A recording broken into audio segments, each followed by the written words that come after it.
My name is Fernando Navarro. I go by LFET on Instagram and my social media. I'm a consultant and I also make costumes for a living. I'm a huge nerd, I'm a huge geek, so I've always made my own costumes for Halloween growing up. So I was about 22, 23, I was very young and I wasn't really losing my hair as much as I was noticing kind of like the receding hairline kind of going up a little bit. At that point, I still had a lot of hair, like curly, dense hair, but I was just noticing my face was changing because I was having, my forehead looked a little larger than before. So that's what made me notice it at first. So I went to a consultation to a place that they offered a free consultation for what ended up being actual surgery, so an actual procedure. First thing they did was just kind of like go in and kind of see the progression of what probably was going to continue over the years. They took pictures. I remember it was back in 2002, 2003, so it was like Polaroids, and they kind of showed me, what they would have to do to kind of reconstruct what I had lost. But the way I understood it and found out to be the case is that they had to like go in still over the years. As you lose it, they have to like continue to do it and continue to basically refill the areas where you're losing. So it's like a thing that you have to do forever. It looks like the scarring is like unavoidable. So that wasn't for me, so I just kind of let it be. But I was like pretty disheartened and felt like, it's like unavoidable. Like we're living in the future, yet there's no pill, no magic pill. Nothing has been invented yet that's gonna make this, go away and I magically have hair the next day. So that's when recently, like last year, is when I started looking into hair systems.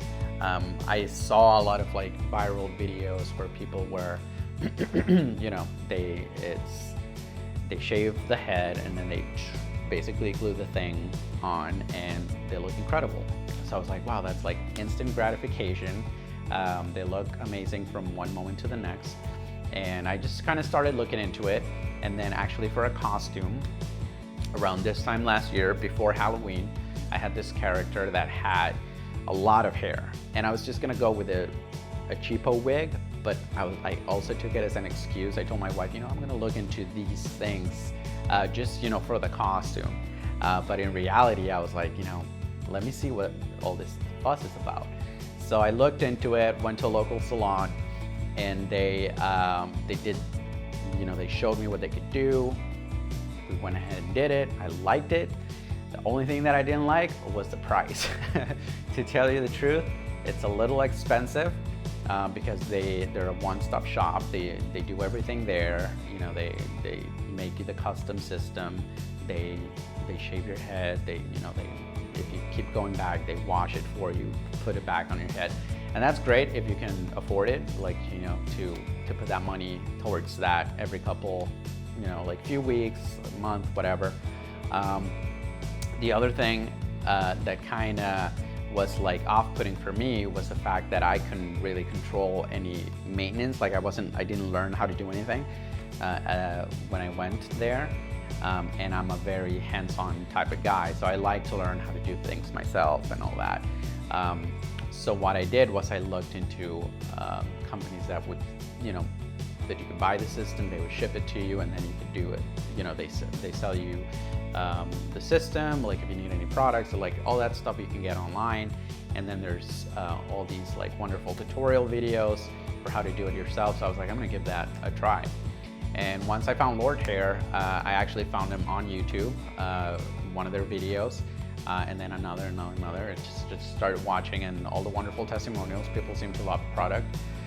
So I was like, I'm gonna give that a try. And since then, there's been no going back. This is my third unit from Lordhair, and they do a wonderful job. They matched kind of my curl, the density that I liked, the color, everything. It looks pretty seamless. If I show you pictures from my early 20s, that's kind of how it looked.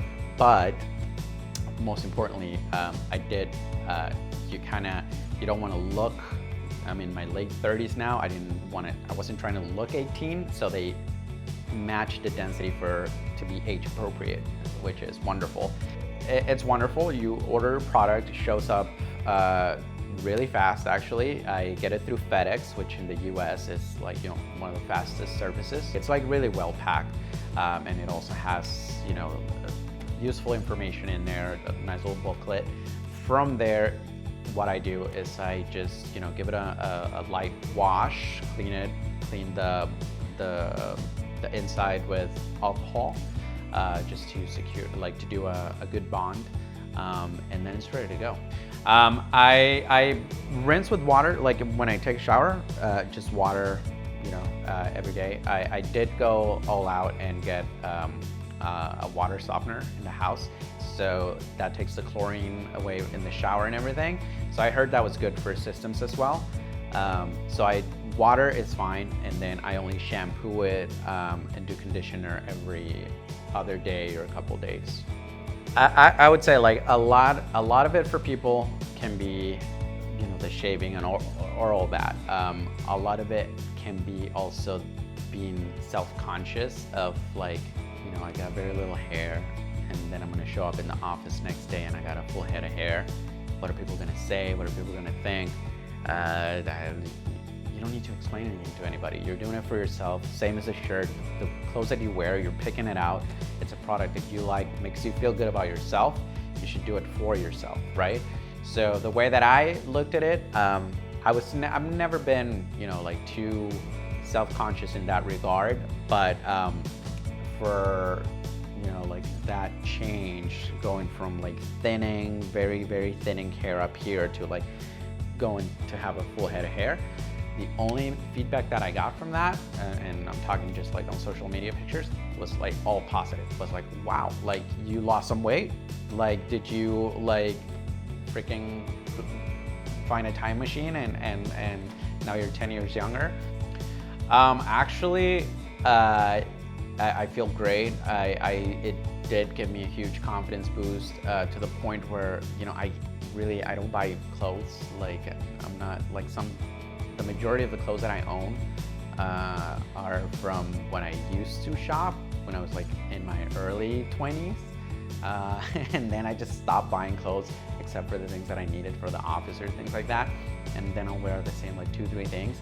But now that I see myself in the mirror and I feel a little more youthful and everything, I feel more compelled to do things like that, go work out more, go buy something that I like, that I feel looks good, because you're looking at yourself in a different light now, and you like what you're seeing back. Whereas before it was that, this thing is not gonna fix that or whatever. Even if you can't quite place where that feeling comes from of undeserving of nice things, all of a sudden you realize you can pinpoint it to just the overall domino effect of just one thing that you can do for yourself, and it just really changes everything. So, oh yeah, absolutely. I feel I get a lot of use of it. Like you said, I work out in it, I sleep in it, I can shower with it. So I get, I forget it's there. Once it's on, it just, it feels like a part of you. When I go like this, I don't feel anything weird. I feel I don't know if I'm touching my hair on the side.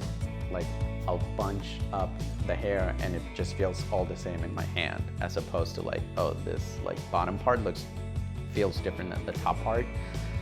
So yeah. We went skiing. I didn't do anything crazy like snowboard or anything like that. I'm not a huge sporty person like that, but I went to the highest hill and went on the sled, and I had my GoPro, and I was this is gonna be so hilarious if I eat it, roll and everything, and then my hair disappears, it falls off or something. In my mind, as I was scared to go down the hill, I was thinking, the worst case scenario, I eat it, I roll, and I lose my damn hair, but none of that happened, you know what I mean? So like it was all in my head, like, and it was like still early in me starting to wear these. Now I know I could probably do the same, eat it, roll around, and it would be fine, you know? But in that video, you can see how scared I am to like, but actually from those pictures were the ones where my friends were like, wow, like you look so good, like what did you do? You know, they couldn't like quite find it, or they were fishing for me to tell them, which, you know, I'm not too, I mean, we're doing this interview now, like I'm not afraid or like trying to like not have people find out that it's a system. Like all my friends, they know, and the people that don't know me, they, you know, I don't feel the need to explain. But for me, a better you, so a better me is the version that is happy, you know, that is involved, you know, in every activity that wants to be involved. That it's not staying out or away from situations where the hair or just like how you feel about yourself stops you from, you know, partaking, be it, you know, just like I said, like going to the ski place and all that. I actually noticed, you know, now I'll jump in the picture a lot more, like when people, you know, oh, let's take a picture, I was like, I'll take it, you know, I take good pictures. So a better me is the one that was not obsessively thinking about things like that, but you just notice that change in your demeanor, your behavior. Like I said, you know, the shopping and all of that, the self-care, going to the gym more, you know, even the aspect of like learning and being interested in the upkeep and everything, all of that, it's exciting, you know, it's like something that I found, or it found me, whichever way it works with the algorithm on YouTube. I probably typed something one day that ended up like bringing back that video to me, and I'm glad it did. So like a better me is just that happy person that